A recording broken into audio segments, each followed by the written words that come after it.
ఒక సంక్లిష్టమైన కేసును పరిష్కరించడానికి ఒక డిటెక్టివ్కి వేలిముద్రలు, సాక్షుల వాన్మూలాలు, ఫొరెన్సిక్ రిపోర్ట్లు ఇలా రకరకాల ఆధారాలు కావాలి కదా. అవును, ఖచ్చితంగా. ఒక్క ఆధారం మిస్ అయినా కేసు తప్పుదారి పట్టొచ్చు. ఆధునిక భారత చరిత్ర అనే ఈ పెద్ద కేసును అర్థం చేసుకోవటానికి చరిత్రకారులనే డిటెక్టివ్స్ ఎలాంటి ఆధారాలను పరిశీలిస్తారు? ఈరోజు మనం ఆ చారిత్రక సాక్ష్యాలను ఒకటి ఒకటి పరిశోధిద్దాం. చాలా మంచి పోలికది, నిజంగా. అవునా? ఎందుకంటే చరిత్ర అంటే ఒక్క పుస్తకంలో రాసింది కాదు, అది వేర్వేరు ఆధారాల ముక్కలను కలిపి అతికించే ఒక పెద్ద పజిల్ లాంటిది. మనం ఈరోజు ప్రధానంగా 4 రకాల క్లూస్ గురించి మాట్లాడుకుందాం. సరే. 1, ప్రభుత్వాలు తమ కోసం రాసుకున్న అధికారిక ఫైళ్లు. 2, ఆనాటి ప్రజల మనసులో ఏముందో చెప్పిన న్యూస్ పేపర్లు. రైట్. 3, ఆ చరిత్రను నడిపించిన నాయకుల పర్సనల్ డైరీలు, ఆటోబయోగ్రఫీలు. 4, ఆ కాలపు సమాజపు ఆత్మను పట్టుకున్న సాహిత్యం, కళలు. ఓకే. ఈ 4 యాంగిల్స్ని కలిపి చూస్తేనే మనకు హిస్టరీ మొత్తం క్లియర్గా అర్థమవుతుంది. సరే, ఇక ఈ డిటెక్టివ్ ఇన్వెస్టిగేషన్ మొదలు పెడదాం. మొదటి సాక్ష్యం ప్రభుత్వ పత్రాలు, అంటే అఫీషియల్ రికార్డ్స్. వీటిని చరిత్రకు వెన్నెముక అంటారు కదా. అవును. అసలు ఏముంటాయి వీటిలో? ఈస్ట్ ఇండియా కంపెనీ, ఆ తర్వాతొచ్చిన బ్రిటిష్ ప్రభుత్వం, వాళ్ల రోజువారీ పరిపాలనలో రాసుకున్న ప్రతి అక్షరం ఇందులో భాగమే. ప్రతి అక్షరం అంటే ప్రభుత్వ ఉత్తర్వులు, చట్టాలు, పాలసీ డాక్యుమెంట్లు, ఒక అధికారికి మరో అధికారికి మధ్య జరిగిన సంభాషణలు. ఓకే. వాడు రాసుకున్న నోట్స్, ఇంకా ముఖ్యంగా secret intelligence reports. Intelligence reports. అవును. న్యూఢిల్లీలోని నేషనల్ ఆర్కైవ్స్ ఆఫ్ ఇండియా దీనికొక పెద్ద ఖజానా లాంటిది. అలాగే లండన్లోని ఇండియా ఆఫీస్ రికార్డ్స్లో మన దేశ భవిష్యత్తును నిర్దేశించిన కీలకమైన ఫైలున్నాయి. ఓకే, ఇక్కడే నాకొక డౌట్ వస్తోంది. చెప్పండి. ఈ పత్రాలన్నీ రాసింది బ్రిటిష్ అధికారులే కదా. అవును. వాళ్ల పాలనను గొప్పగా, సరైనదిగా చూపించుకోవడానికి వాస్తవాలను వక్రీకరించే అవకాశం చాలా ఎక్కువగా ఉంటుంది. మరి వాటిని మనం కళ్ళు మూసుకుని ఎలా నమ్మగలం? అద్భుతమైన ప్రశ్న. వాటిలో ఉన్నది ఎంతవరకు నిజం? ఇది చరిత్రకారులు ప్రతిరోజూ ఎదుర్కొనే అతిపెద్ద సవాలు. మీరన్నది 100% నిజం. ఈ రికార్డులలో ఖచ్చితంగా ఒక అధికారిక పక్షపాటముంటుంది. వాళ్ల చర్యలను సమర్థించుకోవడానికే రాసుకుంటారు. కరెక్ట్. కాని ఒక మంచి చరిత్రకారుడు ఆ ఫైళ్లలోని అక్షరాలను మాత్రమే చదవడు, ఆ అక్షరాల మధ్య ఉన్న ఖాళీలను కూడా చదువుతాడు. అంటే వాళ్లు ఏ విషయాన్ని నొక్కి చెబుతున్నారు, ఏ విషయాన్ని దాచిపెడుతున్నారు. ఒక సంఘటన గురించి రిపోర్ట్ చేస్తూ ప్రజల ప్రతిఘటన గురించి అసలు ప్రస్తావించకపోతే అక్కడేదో జరిగిందని అర్థం చేసుకోవాలి. ఎగ్జాక్ట్లీ. సో ఇవి వాస్తవాలను చెప్పకపోయినా పాలకుల మైండ్ సెట్ను మాత్రం స్పష్టంగా చూపిస్తాయి. అంటే ప్రభుత్వం ఏం చేసిందో, వాళ్లు దాన్ని ఎలా చూడాలనుకున్నారో ఈ ఫైల్స్ మనకు చెబుతాయన్నమాట. అవును. ఇది కాయిన్కి ఒక వైపు మాత్రమే. మరి రెండో వైపు సంగతేంటి? ప్రభుత్వ చర్యలపై, వాళ్ల పాలసీలపై సామాన్య ప్రజలు ఎలా స్పందించారు? వాళ్ల గొంతుక మనకు ఎక్కడ వినిపిస్తుంది? అక్కడికే వస్తున్నాం. ఇక్కడే మన రెండో అత్యంత ముఖ్యమైన ఆధారం తెరపైకొస్తుంది. అదే వార్తాపత్రికలు. ప్రభుత్వ రికార్డులు యాక్షన్ అయితే పత్రికలు దానికి రియాక్షన్. మంచి పోలిక. ప్రభుత్వం ఒక చట్టం తెస్తే ఆ మరుసటి రోజు పేపర్లలో దానిపై విశ్లేషణలు, విమర్శలు, ప్రజల అభిప్రాయాలు వచ్చేవి. అందుకే ప్రభుత్వ ఫైల్స్ని, ఆనాటి పత్రికలను పక్కపక్కన పెట్టి చదివినప్పుడే మనకు పూర్తి చిత్రం కనిపిస్తుంది. హికీ, బెంగాల్ గజెట్ లాంటి తొలి పత్రికలు అవి కేవలం వార్తలకే పరిమితమయ్యాయి అంటారు. అవును, మొదట్లో అంతే. కాని బాలగంగాధర్ తిలక్ నడిపిన కేసరి, మరాఠా పత్రికల నాటికి వాటి పాత్ర పూర్తిగా మారిపోయింది. కేవలం వార్తలు అందించడం నుండి ప్రజలను సమీకరించే ఒక ఆయుధంగా మారడానికి కారణమైన కీలక మలుపు ఏంటి? ఆ మార్పు ఎలా సాధ్యమైంది? దానికి ఒకే ఒక్క కారణం: జాతీయవాదం. స్వాతంత్ర్యోద్యమం బలకనే కొద్దీ పత్రికలు కేవలం సమాచార సాధనంగా కాకుండా ఒక ఉద్యమ సాధనంగా మారాయి. తిలక్, గాంధీజీ యంగ్ ఇండియా హరిజన్ కదా. అవును, యంగ్ ఇండియా హరిజన్. ఇంకా అరవిందో ఘోష్, వందే మాతరం ఇలాంటి నాయకులు పత్రికలను తమ ఆయుధాలుగా వాడుకున్నారు. ప్రభుత్వ విధానాల్లోని లోపాలను ఎత్తిచూపారు. ముఖ్యంగా దాదాభాయ్ నౌరోజీ లాంటి మేధావులు తమ డ్రెయిన్ థియరీని ఈ పత్రికల ద్వారానే ప్రజల్లోకి తీసుకెళ్లగలిగారు. డ్రెయిన్ థియరీ అంటే మన దేశ సంపదను బ్రిటిష్ వారు దోచుకుపోతున్నారని చెప్పే సిద్ధాంతం కదా. అవును. దాన్ని సింపుల్గా చెప్పాలంటే భారతదేశానికి ఒక పెద్ద పైపు పెట్టి మన సంపదనంతా లండన్కు పంపింగ్ చేస్తున్నారని లెక్కలతో సహా నిరూపించారు. ఓ అప్పటి వరకు ప్రజలు బ్రిటిష్ పాలనను ఒక పరిపాలనగా చూశారు. కాని నౌరోజీ అది దోపిడీ అని, మన పేదరికానికి కారణం వాళ్లే అని కళ్లకు కట్టారు. ఓకే ఈ ఒక్క ఐడియా ప్రజలను వింతగా ప్రభావితం చేసిందంటే అది స్వాతంత్ర్యోద్యమానికి ఒక ఆర్థిక పునాదిని ఇచ్చింది. అదంతా పత్రికల వల్లే సాధ్యమైంది. అవును. తెలుగులో ఆంధ్రపత్రిక, కృష్ణపత్రిక లాంటివి కూడా ఇదే పని చేశాయి. ఓకే ఇప్పుడు మన దగ్గర 2 బలమైన ఆధారాలున్నాయి. ఒకటి ప్రభుత్వం ఏం చెబుతోందో చెప్పే అఫీషియల్ రికార్డులు. అవును. 2 దానికి ప్రజల రియాక్షనేంటో చూపించే పత్రికలు. కాని ఈ రెండింటి మధ్య నలిగిపోయింది నాయకులు. వాళ్ల మనసులో ఏముంది, వాళ్ల వ్యక్తిగత సంఘర్షణలు, వ్యూహాలు ఎలా ఉండేవి? ఆ అంతర్గత కోణాన్ని, ఆ పర్సనల్ స్ట్రగుల్ను మనం ఎక్కడ చూడగలం?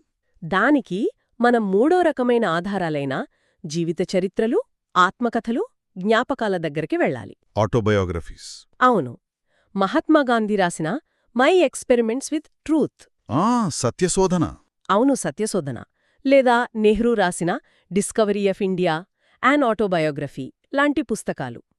ఇవి కేవలం సంఘటనల జాబితాలు కావు. ఆ సంఘటనల వెనుక ఉన్న ఆలోచనలను, సిద్ధాంతాలను, వ్యక్తిగత అనుభవాలను మనకు అందిస్తాయి. ప్రభుత్వ ఫైల్లో ఒక ఉద్యమం గురించి చదివితే అది కేవలం ఒక రిపోర్ట్లా ఉంటుంది. అవును, డ్రైగా ఉంటుంది. కానీ అదే ఉద్యమాన్ని నడిపిన నాయకుడి ఆత్మకథలో చదివితే దాని వెనుక ఉన్న ఎమోషన్, డ్రామా మనకు తెలుస్తాయి. కరెక్టే. కాని ఇక్కడ ఒక సమస్య ఉంది కదా. ఉంది. ఆత్మకథలు అంటే చాలా వరకు తమను తాము హీరోలుగా చూపించుకునే ప్రయత్నం. నిజమే. తమ చర్యలను సమర్థించుకునే ఒక పిఆర్ ఎక్సర్సైజ్ లాగా ఉంటాయి. వాళ్లు రాసిందే నిజమని మనం ఎలా నమ్మగలం? ఒక చరిత్రకారుడు ఆ రాసుకున్న దాన్ని గుడ్డిగా నమ్మలేడు కదా. ఖచ్చితంగా నమ్మలేడు. మీరన్నది చాలా వ్యాలిడ్ పాయింట్. ఆత్మకథలల్లో ఆత్మస్థుతి, కొన్ని విషయాలను దాచిపెట్టడం, కొన్నింటిని పొంగదాడి చేయడం లాంటివి ఉంటాయి. అయితే చరిత్రకారులు వీటిని నిజం తెలుసుకోవడానికి కాకుండా ఆ నాయకుడి పాయింట్ ఆఫ్ వ్యూ తెలుసుకోవడానికి ఉపయోగిస్తారు. ఓకే, వాళ్ల కోణం ఏంటి అని. ఇక్కడే అసలు విషయం చాలా ఆసక్తికరంగా మారుతుంది. ఉదాహరణకు, గాంధీజీ తన ఆత్మకథలో ఒక సంఘటన గురించి ఎంతో ఆదర్శంగా రాసి ఉండొచ్చు. కాని అదే సమయంలో, అదే రోజున బ్రిటిష్ ప్రభుత్వ రహస్య పోలీస్ నివేదికలో ఆ సంఘటన గురించి పూర్తిగా వ్యతిరేకమైన సమాచారం ఉండొచ్చు కదా. ఉంటుంది, చాలాసార్లు ఉంటుంది. మరి చరిత్రకారులు ఈ 2 విరుద్ధమైన కథనాలను ఎలా బ్యాలెన్స్ చేస్తారు? ఎక్సలెంట్. ఇదే హిస్టరీలో అసలైన కిక్. చరిత్రకారులు చేసే పని ఇదే. వాళ్ళు ఈ 2 విరుద్ధమైన ఆధారాలను పక్కపక్కన పెడతారు. గాంధీ ఏం చెబుతున్నాడు? బ్రిటిష్ ఫైల్ ఏం చెబుతుంది? ఆనాటి న్యూస్ పేపర్ ఏం రాసింది? మూడింటినీ పోల్చి చూస్తారు. అవును, ఈ మూడింటినీ పోల్చి చూసి దేంట్లో ఎంత నిజం ఉండొచ్చో అంచనా వేస్తారు. నిజమనేది ఒక్క సోర్సులో ఉండదు. కరెక్ట్. ఈ విరుద్ధమైన ఆధారాల మధ్య జరిగే సంఘర్షణలోనే మనకు నిజానికి దగ్గరగా ఉండే చిత్రం కనిపిస్తుంది. జ్యోతిబా ఫూలే రాసిన గులాంగిరి లాంటి పుస్తకాలు అధికారిక చరిత్రలో కనిపించని అణగారిన వర్గాల గొంతుకను వినిపిస్తాయి. వాటిని కూడా ఈ పజిల్లో చేర్చినప్పుడే కథ పూర్తవుతుంది. ప్రభుత్వ ఫైల్స్, పబ్లిక్ ఒపీనియన్ చెప్పే పత్రికలు, లీడర్ల పర్సనల్ డైరీలు, ఇవన్నీ మనకు ఫ్యాక్ట్స్, ఫిగర్స్, ఆర్గ్యుమెంట్స్ ఇస్తాయి. అవును. కానీ ఆనాటి సమాజం యొక్క ఫీల్ ఎలా ఉండేది? ప్రజల భావోద్వేగాలు, వారి ఆశలు, భయాలు, వాళ్ల సంస్కృతి, వీటిని ఏవి ప్రతిబింబిస్తాయి? ఎందుకంటే చరిత్ర అంటే కేవలం రాజకీయాలు, ఆర్థిక శాస్త్రం మాత్రమే కాడు కదా. సరిగ్గా అడిగారు. చరిత్ర అంటే మనుషుల కథ. అవును. ఇక్కడే మన 4వ చివరి ఆధారం వస్తుంది: సాహిత్యం, కళలు. సాహిత్యం. నవలలు, నాటకాలు, కవితలు, పాటలు, చివరికి జానపద కథలు కూడా. చట్టాలు, నివేదికలు, చెప్పలేని మానవ అనుభవాన్ని, సామాజిక వాస్తవికతను ఇవి మనకు అందిస్తాయి. ఒక చట్టం వల్ల ప్రజలు ఎంత బాధపడ్డారూ ఒక ప్రభుత్వ ఫైల్ చెప్పదు, కాని ఒక నవల చెప్తుంది. నాకొక విషయం ఆసక్తిగా ఉంది. ఒక నవల లేదా ఒక నాటకం నిజంగా సమాజాన్ని అంతలా మార్చగలదా? బ్రిటిష్ ప్రభుత్వాన్ని కదిలించేంత శక్తివంతమైన రచన ఏదైనా ఉదాహరణగా చెప్పగలరా?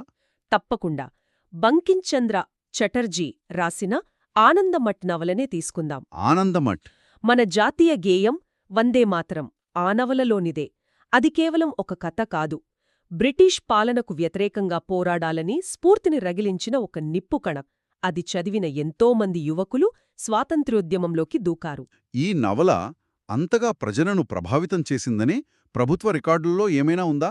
అంటే బ్రిటిష్ అధికారి ఈ పుస్తకం గురించి గాని, వందే మాతరం పాట గురించి గాని తమ రిపోర్ట్స్లో ఏమైనా రాసుకున్నారా? రాసుకున్నారు. దాన్ని ఒక ప్రమాదంగా చూసారా? ఖచ్చితంగా చూశారు. వందే మాతరం నినాదాన్ని బహిరంగంగా పలకడాన్ని నిషేధించారు. ఆ పాట పాడిన వారిని అరెస్ట్ చేశారు. ఓ. వాళ్ల సీక్రెట్ ఫైల్స్లో ఈ పాట, ఈ నవల ప్రజలను ఎలా రాడికలైజ్ చేస్తున్నాయో రాసుకున్నారు. మరో ఉదాహరణ దీనబంధు మిత్ర రాసిన నీల్ దర్పణ్ నాటకం. నీల్ దర్పణ్. బెంగాల్లో నీలిమందు రైతుల కష్టాలను అది కళ్లకు కట్టింది. ఆ నాటకాన్ని ఇంగ్లీష్లోకి అనువదించినందుకు రెవరెండ్ జేమ్స్ లాంగ్పై బ్రిటిష్ ప్రభుత్వం కేసు పెట్టి జైలు శిక్ష విధించింది. ఒక నాటకం అనువదించినందుకా? అవును. ఆలోచించండి, ఒక నాటకం ఒక ప్రభుత్వాన్ని ఎంతగా భయపెట్టిందో. తెలుగులో గురజాడ అప్పారావు గారి కన్యాశుల్కం కూడా అలాంటిదే కదా? అదొచ్చి 100 ఏళ్లు దాటిపోయింది. అవును. కాని ఇప్పటికీ ఆ నాటకంలోని గిరీశం, మధురవాణిగాంటి పాత్రలు మనకు ఎందుకు గుర్తున్నాయి? ఆనాటి సామాజిక విమర్శ ఈనాటికి ఎలా రిలవెంట్గా ఉంది? ఎందుకంటే కన్యాశుల్కం కేవలం ఒక నాటకం కాదు, అది ఆనాటి సమాజానికి పట్టిన ఎక్స్రే. ఎక్స్రే. కన్యాశుల్కమనే దురాచారాన్ని, మూఢనమ్మకాలను, మనుషుల ద్వంద్వ ప్రవృత్తిని అంత ధైర్యంగా, హాస్యంతో విమర్శించిన రచన మరొకటి లేదు. మనం ఇప్పటివరకు మాట్లాడినవన్నీ లిఖిత ఆధారాలు. అవును, రాసినవి. కాని అల్లూరి సీతారామరాజు, కొమరం భీం లాంటి వీరుల కథలు పాటల రూపంలో, బుర్రకథల రూపంలో మౌఖికంగా ఇప్పటికీ బతికే ఉన్నాయి. నిజమే. అవి కూడా చరిత్రలో అత్యంత ముఖ్యమైన భాగమే. వాటిని విస్మరిస్తే మనం గిరిజనుల చరిత్రను పూర్తిగా కోల్పోయినట్టే. అంటే ఆధునిక భారత చరిత్ర అనే ఈ పెద్ద కేసును సాల్వ్ చేయాలంటే డిటెక్టివ్ అయిన చరిత్రకారుడికి అన్ని రకాల ఆధారాలు కావాలి. అన్నీ కావాలి. ప్రభుత్వ ఆర్కైవ్స్ అనేవి క్రైమ్ సీన్ రిపోర్ట్ అయితే, వార్తాపత్రికలనేవి పబ్లిక్ ఇచ్చిన సాక్ష్యం. నాయకుల జీవిత చరిత్రలనేవి నిందితుడి వాంగ్మూలం లాంటివి. ఇక సాహిత్యం ఆ సంఘటన వెనుక ఉన్న ఎమోషనల్ బ్యాక్గ్రౌండ్ను చెబుతుంది. కరెక్ట్. అన్నిటినీ కలిపి చూస్తేనే అసలు కథ బయటపడుతుంది. పర్ఫెక్ట్గా చెప్పారు. మనం చరిత్రను సమీక్షించేటప్పుడు ఎప్పుడూ ఈ 4 ప్రశ్నలు వేసుకోవాలి. ఓకే. 1. అధికారిక పత్రాలు. ప్రభుత్వం ఏం చేసింది? వాళ్ల ఉద్దేశమేంటి? 2. వార్తాపత్రికలు. ప్రభుత్వ చర్యలపై ప్రజలేమనుకున్నారు? వారి స్పందన ఏంటి? 3. జీవిత చరిత్రలు. ఆ సంఘటనల మధ్యలో ఉన్న నాయకులు ఏమనుభవించారు? వారి వ్యక్తిగత కోణమేంటి? రైట్. 4. సాహిత్యం. మొత్తం సమాజం ఆ కాలంలో ఎలా ఫీలైంది? వారి భావోద్వేగాలేంటి? ఈ అన్నింటిని కలిపి అధ్యయనం చేసినప్పుడే మనకు గతం గురించి ఒక సమగ్రమైన, బహుముఖమైన అవగాహన లభిస్తుంది. అవును. కేవలం ఒకే ఆధారంపై ఆధారపడితే మనం చరిత్రను తప్పుగా అర్థం చేసుకునే ప్రమాదం చాలా ఉంది. చాలా ఉంది. ఇక మన శ్రోతలకు ఒక ఆలోచన. చెప్పండి. మీరు ఈసారి ఒక చరిత్ర పుస్తకం చదివినప్పుడు, లేదా ఒక చారిత్రక సినిమా చూసినప్పుడు మిమ్మల్ని మీరు ఈ ప్రశ్న అడగండి. ఈ కథలో ఎవరి గొంతుక వినిపించడం లేదు? ఆహా, ఇంట్రెస్టింగ్. ఈ రచయిత కేవలం ప్రభుత్వ ఫైల్స్ ఆధారంగానే రాశారా? అనగారిన వర్గాల సాహిత్యాన్ని పట్టించుకున్నారా? నాయకుల ఆత్మకథల్నే గుడ్డిగా నమ్మేశారా? ఎవరి కథను మనం వినలేకపోతున్నాం? ఆ మిస్సింగ్ వాయిస్ ఏదో ఆలోచిస్తే మనకు తెలిసిన చరిత్రకు తెలియని మరో కోణం కనిపిస్తుంది.